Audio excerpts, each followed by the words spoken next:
Ooh. What are you wrangling? You fishing over there? Mouse fishing. Fishing for mice. My God, hey. But you already got the mouse in your hand. Well, yeah, that's my lure. Oh, that's the instrument. And on the other end, you catch like a gamer or something. Your rod. Oh, it's Your rod to catch pro big gamers. one. I don't like how we're starting this episode off. So I'm going to start it off a different way. Hello, welcome to Awesome Hardware. This is episode 199. I didn't even realize it was 199 until I just said those words right now. Yeah, very exciting. This is a tech news show that Paul and I do every single Tuesday at 5:30 p.m., roughly 5:30 p.m. Pacific time, right here on twitch.tv/awesomehardware. We also stream it to our respective YouTube channels. Today, the first half is streamed to my channel, youtube.com/bitwit. In about half an hour or so, we will switch over to Paul's channel, Paul's Hardware, and you can find the link to that half in my video description. We occasionally talk about news.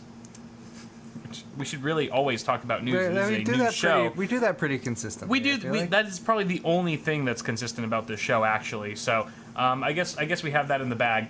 We also talk about whatever the hell we want sometimes. We have a few drinks on stream. Cheers to all of you for joining us, whether you're drinking or not. If you are, hopefully it's responsible. And thanks for being here. We will occasionally use adult language, so if you're sensitive to that sort of thing, don't watch. Stop being a sissy. And also, we have stuff that we sell on our stores. Our merchandise is a great way to help support the things we do and the content that we produce for all y'alls. My store is bitwit.tech/store, or you can just go to bitwit.tech. I have the Screw with Confidence shirt still in two Flava Flavs, the Heather Olive and the non-Heather Olive. They're both very lovely, relatively color neutral. They'll match with jeans. They're nice. And Paul also has his store. There's other stuff on my store too. Feel free to browse. Yeah. Paul'sHardware.net also has an assortment of fine materials and merchandise that you should definitely peruse. And if you happen to buy anything from either of our stores to say thank you for everything that you guys do and we love you and you're better than all the other YouTubers, then we will yell Johnson at you at the end of the show, and it will be magical. We guarantee that, and we never lie. And we never lie. In the after party is when we'll do all of that right after Paul's half. I think that pretty much wraps up our little intro briefing that we do. You did good. Quite efficient. And we can dive into some tech news, as we usually do. The first one here is from WCCF Tech. Thank you for the article, guys. This is about Asus, apparently confirming the existence or the upcoming presence of the Intel Core i9 10000. 10,000. High-end desktop Core X processors. That's a mouthful. Core i9 10000. First of all, they added an additional digit to the actual numbered SKU. Instead of 4, it's 5, so you have 10,000. Core i9 10000. i9 10000. And then high-end desktop Core X. So it used to be Skylake X, now it's Core X. This is going to be on the same LGA 2066 socket as the CPU's predecessor. And we're seeing pretty much X299, same chipset boards, but these are refresh boards coming from Asus, designed specifically for these 10,000 SKU parts. That is not to say that there will be 10,000 SKUs, but you get it. There should be. I feel like that's what they're setting us up for. I think you're right there, Paul. But expectations and reality. The ROG Rampage 6 Extreme Encore was one of the flagship board that they're talking about here. It's got a new power delivery system over the predecessor, 16 Infineon, is that right? Yeah, Infineon digital VRMs with dual 8-pin and 6-pin connectors. So it has lots of pins. That's what, 16. Oh my god! Oh my god! What? It's my wife. Hi. We're not live on YouTube. Yes, we are. Yes, we are. People are talking. People are saying. People are trolling. Cell was saying that. What? But Cell is. Somebody said it's. Are you unlisted? Vicious and trying to conspire against us always. No, let me see. I don't think I'm unlisted. I actually went. Oh my god, am I unlisted? Look at you using the new. What? Hold on here. Hold on here. I could have sworn I hit public earlier. Yeah, it says we're live, just not listed. Oh my god. Alright, sorry. Sorry, honey. Thank you. You're my hero. So sweet. Alright, I love you. Bye-bye. I love you too. Paul loves you. This is the most awkward ending phone call with my wife ever. Sorry about that, guys. We are now public on YouTube. I guess I just left it unlisted there. But exciting stuff here. We have a ridiculously overpowered board with the Rampage 6 Extreme Encore. It features more SATA connectors, tuning switches, loads and loads of tuning switches because, you know, this is the type of board that you don't even put in a case. You just kind of leave it either on a test bed, like an open-air test bed, so you can just like pull switches and levers and constantly be putting hardware in and out and testing different components all the time. Yeah. Or you just leave it on a box, you know, if you can't afford it, because you spend all your money on a motherboard, $650 motherboard, you can't afford a case. It also has a 1.77-inch OLED. I'm sure that's very handy. A 10G and a 1G Ethernet port, Wi-Fi 6. Yeah, it pretty much has everything, and for $650, it damn well should. It also has 2 active fans, so I think they're probably, maybe they're both in the VRM area to provide additional cooling there. That sounds reasonable. Sounds sort of akin to the Dominus Extreme. Might be one tucked in here. Yeah, very well could be. Yeah. Wonder how noisy those are. We also have the ROG Strix X299E Gaming 2, which has a 12-phase power design, dual 8 pins, a 1.3-inch OLED, and 1 active fan. Still doesn't say the price here. I would assume $350, $400. These are still ridiculously high-end boards. And you have the Prime X299A2, which is, you know, that's like your sort of like your sort of basic, more basic X299 board. Still has a ton of features, but it's probably going to be, usually their Prime boards are a bit cheaper than the ROG boards, that's for sure. This has a 12-phase power design as well, which I'm glad to see it has a similar VRM as the ROG model. It has a dual 8-pin connector setup, and it is white. You can tell it's not ROG because it actually has a splash of color to it. So if that's your thing, go for it. It looks nice. Some of the new main board some of the board highlights here is that we're now supporting up to 256 gigs of memory versus half that with existing X299 boards. And we have more PCIe lanes at the ready to support multi-GPU and faster NVMe solutions. I think it's going from 44 to 48 PCIe Gen 3, so new kind of CPU family, but still Gen 3, whereas X570 on the AMD side is already on to Gen 4. This is all still going to be 14 nanometer based stuff. Yeah, yes, exactly. And because of that, so is the PCIe lanes are still Gen 3. We also have no word on pricing or availability, but they're probably going to be coming soon since we've seen multiple entries already popping up for the Core X CPUs. And a little word on those, they'll apparently feature up to 18 cores and 36 threads, which is the same as it currently is, right? The 9980 XE has 18 cores. Is that right? What? It all kind of blurs together. Yeah. The Core i9-9980 XE, their flagship Skylake X CPU. That's 18. That is an 18-core CPU, if I remember correctly. So we're not scaling up on core count with this high-end desktop platform. However, we are getting more PCIe lanes at our disposal. So, yeah, those are ASUS boards that are still going to be X299 for the Core i9 Core X processors. It'll be interesting to see how they compare price to performance wise with the upcoming Threadripper 3, which has a lot of hype building on it, I think. Yeah. Especially because it's got, it's Ryzen 3, or it's, second gen, Zen 2, I should say, which is very exciting. It's going to be based on 7 nanometer, which is already shown to have some pretty impressive energy or power usage improvements over the last generation. Yeah. So yeah, I'm not talking about this on my half, but I did see about it because Hot Chips is going on right now, Hot Chips 31, and there was a thing where Lisa Su was on stage and they were asking her questions, and they asked her about Threadripper 3, and she said something about 2020, and they're like, "Is there anything this year?" And she's like, "Could I tell you 2020?" And Ian was asking her the questions, and he was like, "No." So she basically she said, "You'll hear more about Threadripper 3 in 2019." So didn't seem to be a promise of a launch or anything like that. But maybe they'll do some pre-launch stuff in November or December and like kick it off at Computex or sometime close after that. Right. So cool. Yeah.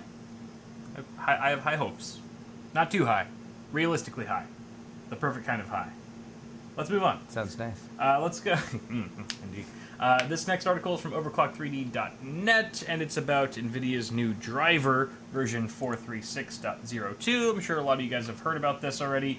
They've added integer Finally scaling. supports faster than light.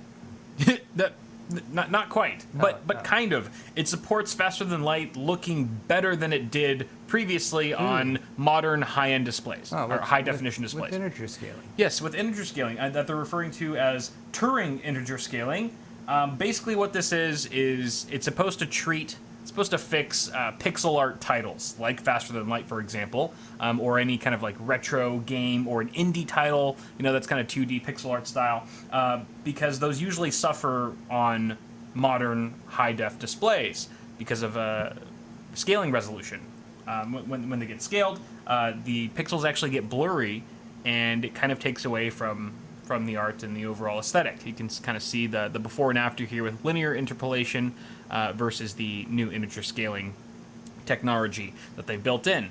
And I kind of remember this back in the day. This was several years ago when the Wii, I think it was the Wii U, maybe it was the Wii or the Wii U, started adding like old retro like Mario games, like the NES Mario games, to their store. And I was like, oh, this is so cool. And I went over to a friend's house and he like loaded up Super Mario Brothers 2 or something, and I was like, why does it look so shitty on your like amazing 1080p at the time LED TV? Because it was all blurry. The edges were blurry. I mean, and it's kind of funny. It's sort of a role reversal now when you have like modern AAA games. We're trying to smooth out everything. We're trying to blur the edges to to alias them for anti-aliasing purposes to remove the jaggies. But back then, and still even now with modern day pixel art games, that's part of the style. You want to see that blockiness. That's part of the draw. So now, finally, with integer scaling on Turing GPUs only, for some reason, we are able to improve the overall aesthetic of these particular types of games. Now, that doesn't mean that this feature is going to stay on Turing. I believe that it will probably trickle down and get rolled out to, Maxwell GPUs, 10 series GPUs, maybe even beyond that in the future. But for now, it's a Turing thing. I feel like it's also a marketing opportunity. Hey, look, Turing is the latest and greatest. We get things first. So we'll have to see. We'll have to see how it goes. But yeah, you can now play faster than light, better than ever on a 4K display. They didn't give Intel credit for this though, because they did this because Intel did it. Right. Yeah, that's right. I forgot to mention that. So Intel earlier this year said that they were going to bring integer scaling to their discrete GPUs. Did they mention that it was for their discrete GPUs, or did they just keep it vague and just say? According to the comments in the article, which is just what I scrolled down to. Oh yeah, with their 11th gen graphics. 11th gen graphics. Okay, so yeah, Intel was the first ones to really say we're going to bring this to market. And because they publicly revealed their plans, NVIDIA was like, that's a great idea. We should snatch that up and do it. And so that's why NVIDIA has done it now. They kind of beat Intel to the punch. Intel's been beefing up their graphics team. They sort of took this up, and they've been... Because I saw some people, discussing it on Twitter in the past maybe couple months about Intel doing it. So that's definitely why I think NVIDIA would suddenly add this as well. Yeah. Definitely. So, some early, so we could say some early success from Intel entering the graphics market and causing the competitors to, bring more features to consumers. Yay, competition. Yeah. Go capitalism. Yes. Okay. God bless America. God bless America. Motherfuckers. All right. Just rolling right along here. Just plowing through these stories. This article is from WCCF Tech. And wouldn't you know it, the MacBook Pro 2015 has been banned. Banned! You need a ban button or a ban hammer or something. It's been banned from flights of select airlines. Why? Faulty batteries. Some of these things have faulty batteries that are known to cause issues, potentially explode. I mean, I wouldn't say it's as bad as the Galaxy Note 7 debacle, but... I can't bring any of my 2015 MacBook Pros onto planes now? Actually, no, that's not true, Paul. You might have some hope if you are a 15-inch MacBook Pro wielder. If it was sold between 2015 and February 2017, then you are fucked. Okay. You are fucked. You cannot carry it on to select flights. This looks like attempted assassination or murder or something. It kind of does, right? If you're using a computer and suddenly there's this explosion that comes from under the touchpad. Yeah, right. It's like, oh my gosh. Or it looks like a bunch of magnetic dust. It's been probably attacking a hard drive as we speak. They're probably like nano machines that enter your bloodstream and replicate and eventually turn you into like the T-1000. Oh Jesus Christ! That's maybe we should ban them from all airlines in that case. Oh, I get it. And Macs are dangerous. Macs are dangerous. You heard it here first, folks. You've been warned. Okay, so if it's sold, if your MacBook Pro was sold between those dates that I just mentioned, there is still some hope, but it's kind of lame. You have to carry around a receipt at the airport so you can show TSA or whatever that you had the batteries swapped during your ownership. So only then can they verify, oh, you've got new fresh batteries, you're all good, hop on board. Other than that, you are not allowed on board on these airlines. TUI Group Airlines, Thomas Cook Airlines, Air Italy, and Air Transat. Those are all airlines that belong to the Total Cargo Expertise group. And are operated by them. So they've now been instructed to stop passengers wielding these vicious and dangerous MacBook Pros. I'm just picturing like this, like a line of just poor huddled MacBook owners in the TSA, bringing their Macs forward, and there's like some dude, there's like papers and like papers, please. It's like battery receipt papers, and this person's like, I lost mine. It's like, don't have your papers, and smacks him across the face. Smacks him with his own MacBook. Smacks him with the MacBook. And then the MacBook explodes. Yeah. Yeah, see? That's the future we're looking at here, I think. At least that's what I picture in my mind. Yes. So what if you want to bring a bomb on a plane? Do you just have to need a receipt for it? I believe your video has just been flagged. Hi! Hello, FBI. We are... Nothing to see here. Cover up your webcams. We are just doing technology news. We are just two normal guys. We're nobodies. Yep. Hey there. We have a few more FBI agents watching us now, I think. I'm going to stick my butthole in this webcam. Way to go, Kyle. I'm flashing everyone at NSA when I get home. All right.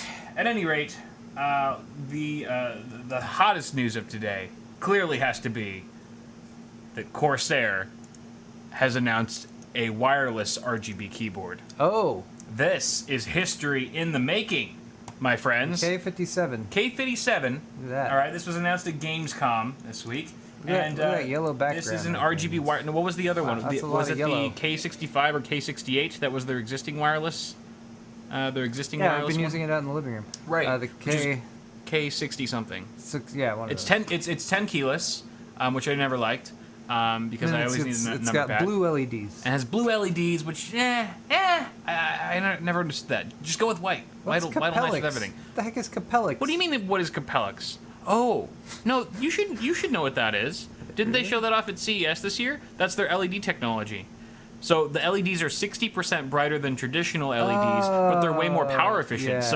It makes sense that they put them in a wireless keyboard to elongate the battery life. I remember them talking about that. I forgot it was. I don't remember hearing the term Capellix. They put them in their Dominator Platinum Special Edition sticks. That was the first time they debuted them. Was in the Dominator Platinum refresh module. So now it's in their keyboards. Okay, it makes sense. And the wireless technology is using the slipstream. This was also something that a new tech that they revealed at CES this year, which is sub 1 millisecond latency. So super duper fast, almost instantaneous to the naked eye or fingers, the naked fingers. Naked fingers. That's a thing. People say that. Shut up. Sexy. It also features 128-bit AES wireless encryption because everyone's trying to hack a keyboard.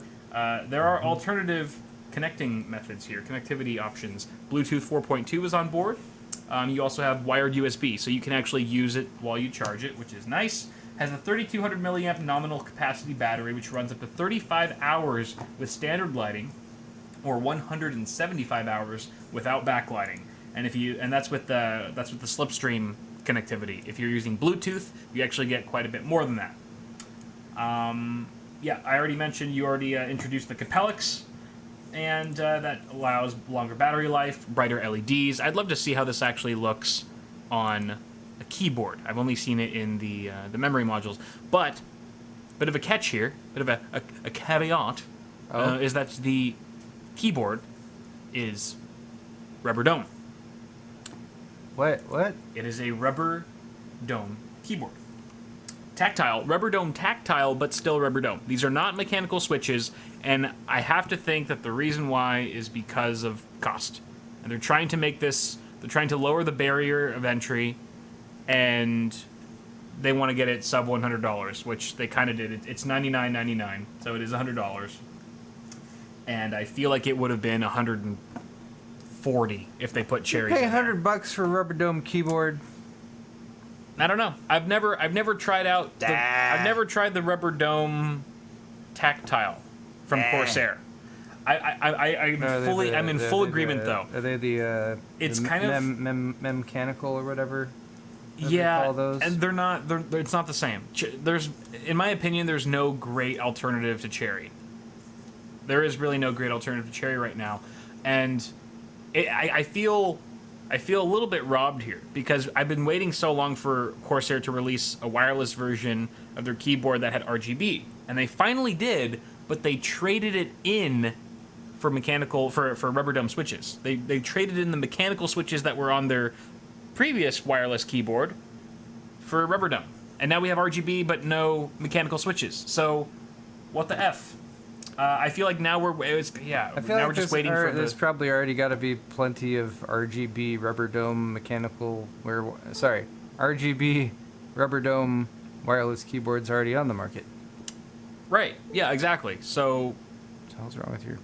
I don't know why things are connecting and reconnecting. Your USB stick is haunted. It's possessed.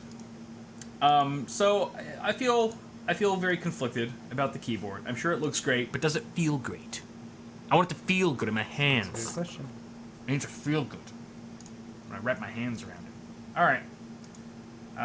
Available now. I put a link in my description in case you want to check it out.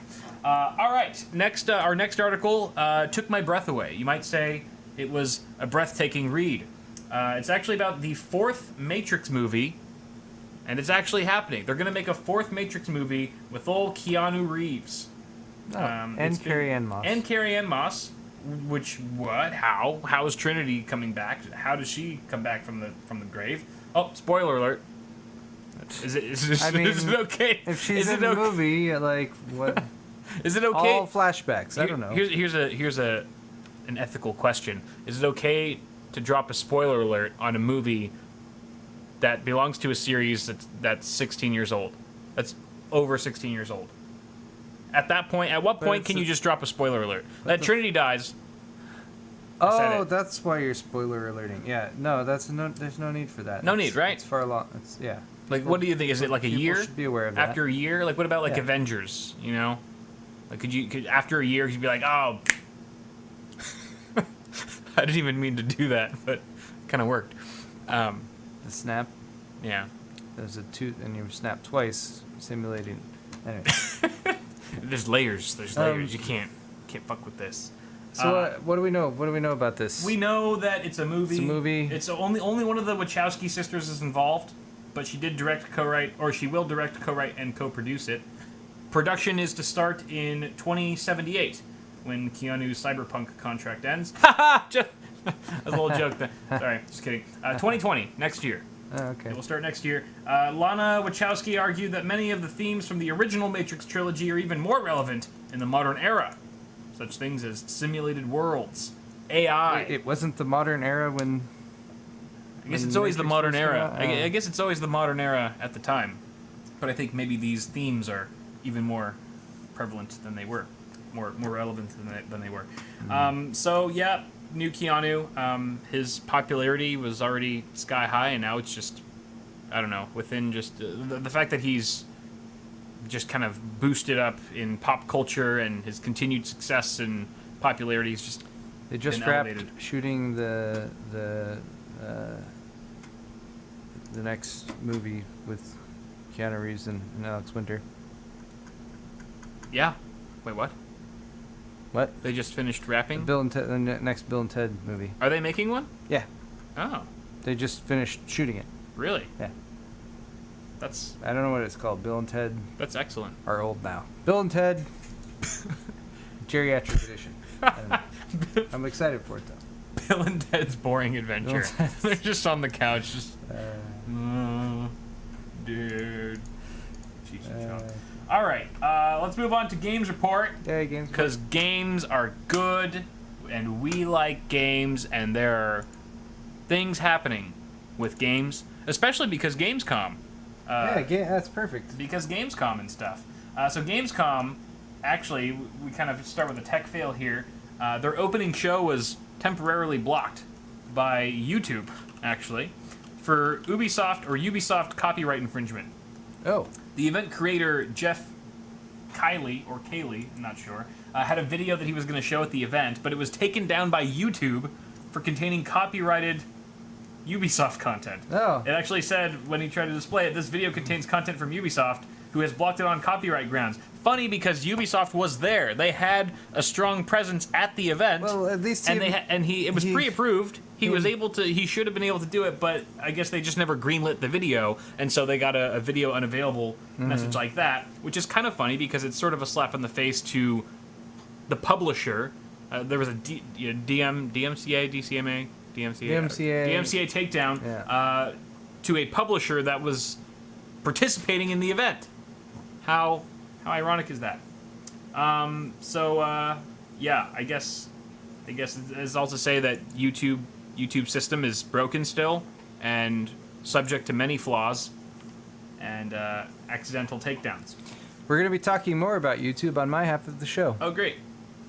On Twitch, the Kerbal Space Program 2 announcement trailer has been muted in the VOD due to a different automated copyright strike. So, copyright strikes are just firing down like a frickin', specialty move in Call of Duty. Huh. Just showering. Golden showers of copyright strikes everywhere.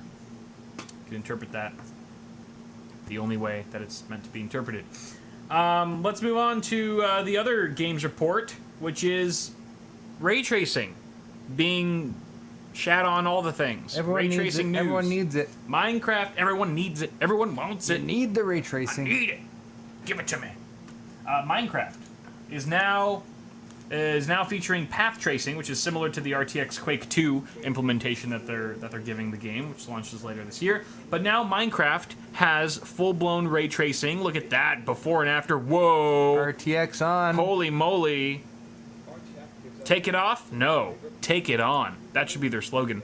You're welcome. You can have that one for free, NVIDIA. Let's just see this before and after. Oh, look at that. Snap! Look at that flower. I want to dig that dirt now. Whoa, Look that at all actually those looks, diamond blocks. That looks like a real game, And not gold blocks. not Super Mario. Minecraft is now the best, worst Gold looking is game. so much more gold now. It's now the best, worst looking game of 2019. It's weird too. It's kind of weird though because I feel like it loses a lot of its color. Like, you get a lot of amazing... Don't get me wrong, it looks gorgeous, but... It's about the contrast. Like, I feel like the color gets all washed out. It's almost like... It's missing some of that charm. You need to be... But that, like, it makes it more immersive and mysterious. These scenes look really good. You're but down like, in the depths but if you scroll down, there's like a little... dungeon. If you scroll down, they have the slider that you can slide left and right. And I just feel like it's like base somewhat dull. I mean, beautiful, but look at how colorful that is. Well, yeah, Minecraft is meant to appeal to like 7-year-olds. Couldn't they ray trace it and make the light all look nice and stuff without like the sepia filter or whatever the hell? Yeah, without an Instagram filter over it. Give us some more saturation. I just feel like why is the green now brown? I just feel like ray tracing in my mind, good ray tracing in my mind should just make the light different, but preserve the existing qualities of the aesthetic. I don't understand what Kyle just said. Neither do I. It sounded. He said it with some emphasis, so I think some vigor. Yeah. Yeah, that's why I said it, because it just sounded good.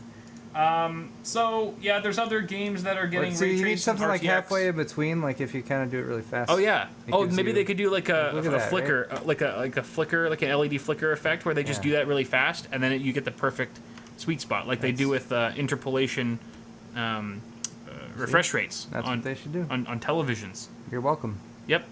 We solved world hunger. You're welcome, bitches. So yeah, the color grade maybe needs to be fixed. This is just a stupid man's opinion. But there's other games that are getting RTX support, including Cyberpunk 2077, which we're pretty familiar with, Dying Light 2, Watch Dogs, Control, Call of Duty Modern Warfare, Metro Exodus DLC, Wolfenstein Youngblood, Vampire the Masquerade Synced, and so forth, so on and so forth. So RTX is coming in hot, you might say.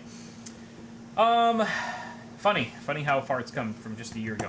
Let's move on to our last news report, or games report, and article of the day, which is, on my half anyway, which is from Rock, Paper, Shotgun, about Fight Crab. Fight Crab! Everyone's heard of the latest sensation in PC gaming called Fight Crab, which just landed in Steam's early access this week. My. This is from itch.io, I think is the developer. And look at this. The trailer says it all, folks. You've got crabs. You've got weapons. They're fighting. You've got crabs fighting with weapons. Lightsabers. There might even be a lobster. Look at that. It's got, what is that? Drills, big drills. Drill attachments. Home improvement crabs. Claws, samurai swords. Oh my god, and they're battling on a kitchen table. A table where they might be served for food. You got served. Otherwise. Yeah, that's what it should say. Anytime you kill a fellow crab, you got served. Or that's crab-tastic. What? That's a piece of crab. You're crabby. Buttered luck next time. There's the lobster. I like the butter one. Thank you. That was good. Thank you.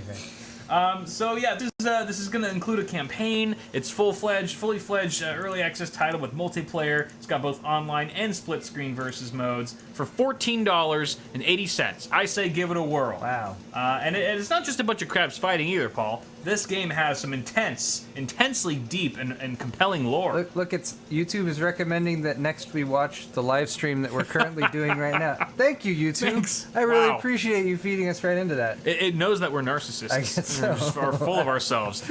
I know Paul and Kyle love nothing better than to watch themselves live. That's just fun. That's very meta. It's the most meta shit ever. We should just watch that next on this stream and then stream it and make sure that the viewers can see us watching ourselves too. All right, so that's gonna do it for my half. It's about to auto. Oh no! It's about to autoplay our live stream before everything falls apart. I stopped it. Let's end my half and switch gears to Paul's half. Yay. Again, link in the description below. Stay right where you are if you're on Twitch, and we'll see you in a sec. Be right back, guys.